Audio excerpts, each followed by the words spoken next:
Hey everybody, welcome to the bar. Today we're gonna be like every single generic anime YouTuber and talk about the newest announcement of the next My Hero Academia movie. Except this time I'm bringing my patented Dan sass into the equation because there isn't much to talk about concretely, but there's tons of stuff to speculate about, and I'm sure down the line I'll offend a bunch of Horikoshi stans because I don't trust the translator's vague translation interpreted through Twitter shorthand. So, make sure your cup is full and those rose-colored glasses are off your face. And don't forget to subscribe and hit that notification bell. Let's get inside.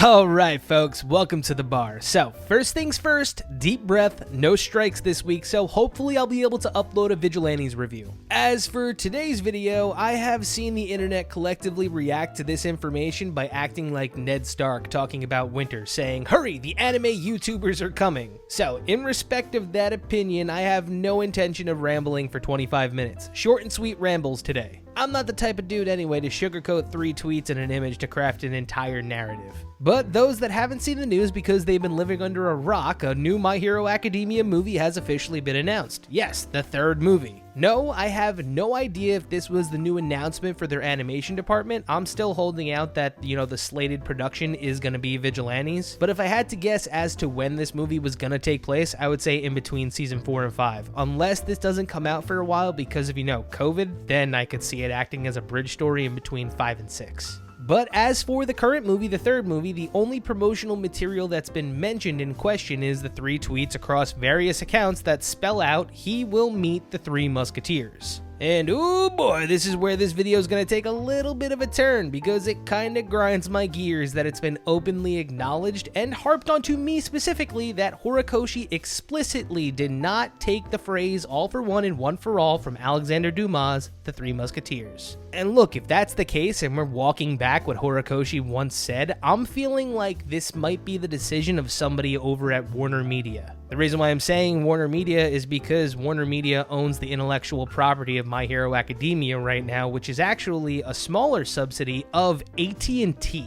I just found that out. I was pretty blown away. But yeah, part of me feels like this movie is kind of the generic corporate move to sell the fuck out of My Hero Academia. And I know My Hero Academia right now is a cash cow and it's time to milk. And remind me to never say the words time to milk ever again. But finding out that little tidbit of information sent me down rabbit hole after rabbit hole. I had to figure out how Horikoshi came up with this idea, all for one and one for all. If he wasn't using Alexander Dumas' The Three Musketeers, what could have possibly given him the idea? So I did what any logical person would do. I Googled.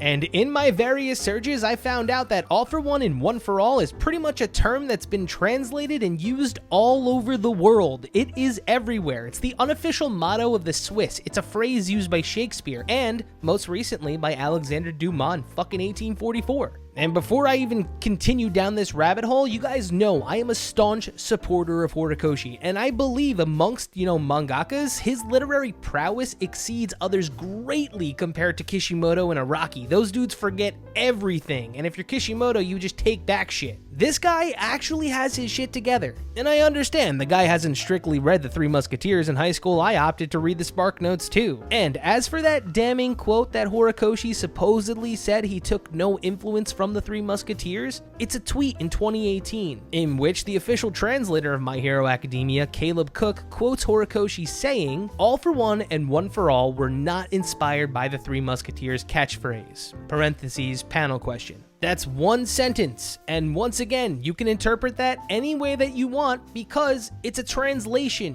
It's not a direct actual meaning. So you can be literal and say that's that, but to say that you came up with the phrase off the top of the dome when there's influence in front of your face for almost 500 years, I don't know, I kind of don't buy it. Regardless of regional demographics, people in Horikoshi's demographic would absolutely know about the phrase and the motto, all for one and one for all, regardless of reading or watching. Why? Because in 1987, one of the biggest shows on Japanese television was, wait for it, The Three Musketeers, the anime. Horikoshi, born in 1986. So with that being said, I'm not going to stand here and say that a professional writer and university graduate born in 1986 doesn't know the works of Dumas in any capacity whatsoever, when fucking Pokemon has 4 Pokemon dedicated to the Three Musketeers and D'Artagnan. So until I get a nice interview with Horikoshi elaborating like he did with Heroes Rising and saying how that was like, a B plot that he had thought he was going to use in the future, I'm chalking that entire statement up to another case of a translator introducing nuclear fusion into a universe's continuity.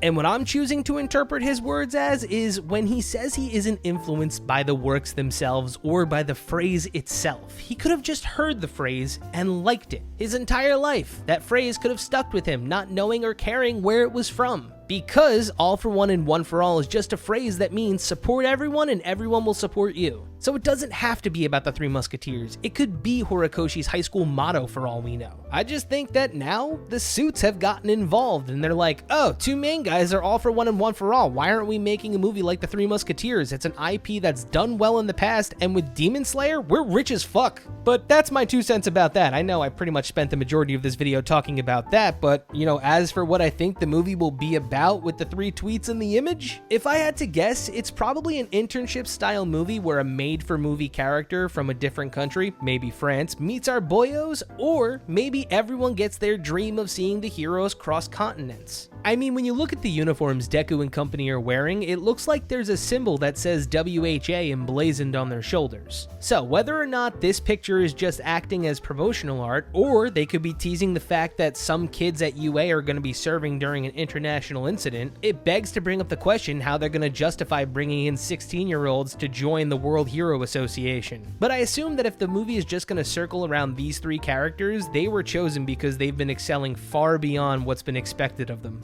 Look, I mean, for all we know, he will meet the Three Musketeers, could be Deku just meeting the top 3 heroes in the world. Who knows? Like I said, this is only 3 tweets and an image. Let's not get too far ahead of ourselves now. As for where it'll fit canon-wise, the movies tend to act as, half-canon kind of stories. Like, for instance, they shoehorned David Shield's character in the very first My Hero Academia movie to just play a part in All Might's backstory. In the next movie, 9 serves as an antagonist that directly ties us back to All for One and his various test subjects. Now, what this tells me is that this movie will be, semi-canon. But it'll have things in the movie that will certainly nod to manga readers and keep anime watchers in the dark. Like in Heroes Rising, during the initial conflict with 9, he's strutting up and getting home alone by every person in the class, and after the dust settles, there's 4 heroes that play massive parts. 4!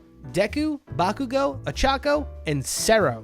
One of these things is not like the other. 9 acts as your semi-canon antagonist, while at the same time you have this character Sero with his quirk Cellophane to tell manga users, hey, we know Black Whip exists, but, it's not going to be in the movie. So instead, watch Sero do what we wanted Deku to! And if they are planning on mimicking the Three Musketeers, expect Deku, Todoroki, and Bakugo to be the 3 brothers, while the made-for-movie character plays the D'Artagnan role. And together they'll probably take down an evil warlord and help the younger dude come into his own. I know back in 2012, before My Hero Academia, Horikoshi had a manga called Barrage, which was about a corrupt royal family. So I wouldn't be surprised if Horikoshi tried to do a little bit of a crossover, kind of like how Hawks was a shout out to Omaga Dokizu.